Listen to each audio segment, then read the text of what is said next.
కేంద్ర మంత్రి కొడుకు ఒక మైనర్ అమ్మాయిని ఇబ్బంది పెట్టింది అనేటటువంటి అంశం మొత్తం పేపర్లలో మారుమోగుతుంది, మీడియా ఛానల్లో మారుమోగుతుంది, సోషల్ మీడియా మొత్తం షేక్ అవుతుంది. Not only in Telangana, entire దేశంలో పెద్ద పెద్ద ఆర్టికల్స్ వస్తున్నాయి, పెద్ద పెద్ద పేపర్లలో వార్తలు వస్తున్నాయి. బండి సంజయ్ కొడుకుని ఇప్పటిదాకా పట్టుకున్నటువంటి సిచ్యువేషన్ లేదు. ఒక సామాన్యుడి పైన పోక్సో కేసు అయితే ఇమీడియట్లీ ఆయన తీసుకుపోయి లోపడేస్తారు, ఆ తర్వాతనే విచారణ.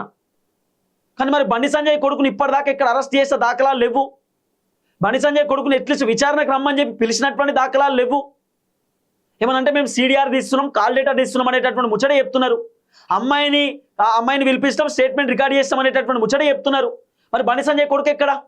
ఎందుకు విచారణకు వస్తలేడు? విచారణకు ఎందుకు హాజరైతలేడు? ఇంకో అంశం ఏంది, ఇప్పుడు కోర్టుకు పోయిండు బండి సంజయ్ కొడుకు. 14వ తారీఖు హైకోర్టులో విచారణ ఉన్నది. సో హైకోర్టులో విచారణ అయిపోయేదాకా బండి సంజయ్ కొడుకుని టచ్ చేయరేమో, ఎందుకంటే కోర్టుకు వెళ్ళింది కాబట్టి అంశం. 14వ తారీఖు విచారణ ఉంది కాబట్టి విచారణ కంటే ముందు అరెస్ట్ చేసేటటువంటి అవకాశాలు ఉండకపోవచ్చు. బండి సంజయ్ కొడుకు ఎందుకు పోయిండు కోర్టుకి? అరెస్ట్ చేస్తారేమో అనేటటువంటి భయంతో. ఇప్పుడు ఫస్ట్ ట్విస్ట్ ఏంది, ఫోన్ ట్యాపింగ్ వ్యవహారం తెరపైకి తీసుకురావడానికి రేవంత్ రెడ్డి రెడీగా ఉన్నాడు, కేసు డైవర్ట్ చేయడానికి. రెండో ట్విస్ట్ ఏంది, బండి సంజయ్ కొడుకు హైకోర్టును ఆశ్రయించాడు. ఇప్పుడు బండి సంజయ్ కొడుకు పైన బాధిత కుటుంబం పోక్సో కేసు పెట్టారు. బండి సంజయ్ కొడుకు కరీంనగర్ 2 టౌన్ పోలీస్ స్టేషన్లో ఆ బాధితురాల కుటుంబం పైన కూడా కేసు పెట్టిండు. ఒకళ్ళు కేసు పెట్టుకున్నారు. బాధితురాల కుటుంబం బండి సంజయ్ కొడుకు పైన పోక్సో కేసు పెడితే బండి సంజయ్ కొడుకు బాధితురాల కుటుంబం పైన ఏమని పెట్టిండు, బ్లాక్ మెయిలింగ్ కేసు పెట్టిండు. హనీ ట్రాప్ చేసిర్రు, 5 కోట్ల రూపాయలు డిమాండ్ చేసిర్రు.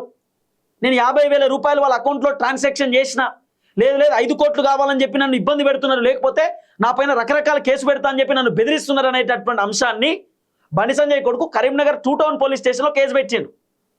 ఇంకా ఆ సెక్షన్లు కూడా బలంగా పెట్టిరట ఆ బాధితురాల కుటుంబం పైన. ఇప్పుడు భయపడ్డది ఎవరు? మరి బాధితురాల కుటుంబం కూడా భయపడాలి కదా, వాళ్ళు కూడా కోర్టుకు పోవాలి కదా, కోర్టును ఆశ్రయించాలి కదా, వాళ్ళు కూడా ముందస్తు బెయిల్ తీసుకోవాలి కదా. వాళ్ళు ఎందుకు తీసుకోలేదు? వాళ్ళు తీసుకోకపోవడానికి గల కారణం ఏంది? కావాలనే ఉద్దేశపూర్వకంగా కేసు పెట్టిరనేటటువంటి విషయంతో వాళ్ళు పోలేదు కోర్టుకు అనేది వినబడుతున్న చర్చ. బండి సంజయ్ కొడుకు కోర్టుకు ఎందుకు పోయిండు, ఎందుకు ఆశ్రయించండు కోర్టుకి?